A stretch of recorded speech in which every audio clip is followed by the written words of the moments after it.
this juncture, we're now going to start working with Figma. I have already downloaded and installed the Figma desktop version. You can also work with Figma using the browser. It's up to you.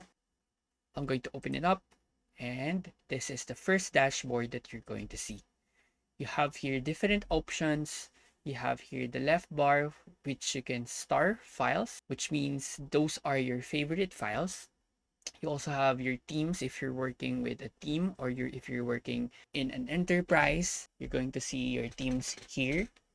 And you can see your files here, your recent files. You can also sort them out if you want them to be alphabetical, or sort them in the dates you have created them. You can also toggle this if you want them to be on list view, or if you want them to be on thumbnail view. In creating a file, you can click here, new design file. And then you can see here a new tab will appear. That's one way in creating a file, a Figma file. You can also import file. The file name would be .fig, which means you can download actually Figma files from the internet, .fig files, and then import them here by clicking this one. Let's go back here. We now have here the Figma interface. So we can divide them into 3 sections: the left panel, the right panel, and of course the middle panel here. Let's start first with the middle panel. The middle panel, you can see here, where is it stored? For now, it's on the drafts. And then this one here is actually the title. You can click that.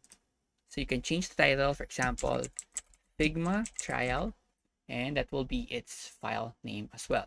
If you go back here, you see here that there's a new thumbnail created. That is now your new Figma file. It's called Figma trial.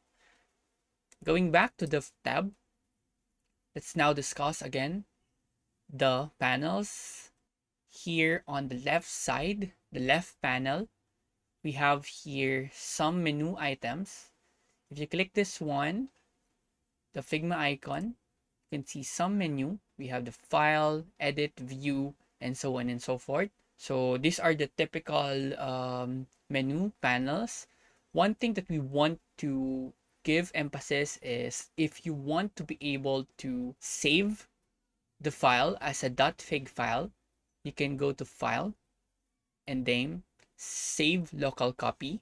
That will then download this whole Figma working file as a .fig file if you want to have your own local copy. But remember, like what we have discussed a while ago, Figma is actually browser based, and it automatically saves your work. So that's a very good function for that. All right, going back, we have here this arrow icon. This houses the move and scale tool. We also have here the frame tool and the slice tool. This frame tool would be your best friend when you already work with Figma.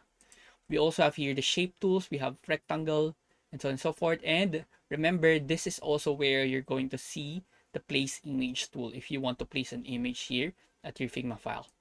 You also have here the good old pen tool, and of course the pencil tool. And then this is now your text tool and some resources. Under resources, you have components. Later on, we're going to discuss components. You also have plugins. You can also choose any plugins that you want. These are some that I use the most. And of course, some widgets. You also have here the hand tool. So when you click the hand tool, you can drag. As you can see, it holds and then it drags. And of course, the commenting tool. So when you click that, you can leave comments, comment 1 in your Figma file.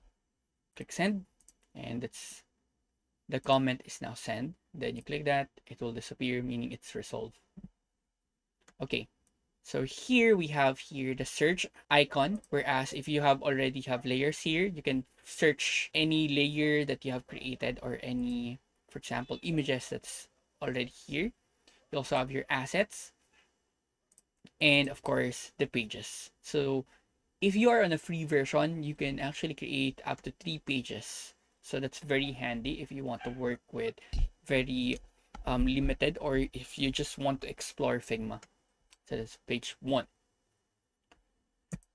All right, that's it for this interface here. Later on, we're going to discuss more of them and how we can actually use them. On the right side, we now have, of course, your avatar. You have your share button if you want to share this draft, and the play or present button, whereas you can actually present what you have created here. Later on, we're going to discuss that as well. Below, we have design, prototype, and inspect. So the design here is where you can see your styles. Let's go here, go to something like this one. And if you click any assets, when you are on design, you can see here you have your alignment tools. You have your dimensions tool. You can change the width, the height, even the angles. And then you also have here your layer tool, similar with a Photoshop file. You have pass through, you have normal, darken, multiply, color burn. And of course, you have your text tool here, your fill, stroke, effects, and export. Do not worry, we're going to talk about them later on during our discussion. We also have here the prototype. So the prototype will allow you to create an output which will resemble your final design. If you want to create, for example, an application, this is where you prototype their interactions. And inspect. So inspect are usually used by developers so they can inspect the codes, so they can transfer it in their HTML or CSS or JavaScript. All right, so that's it for Figma interface.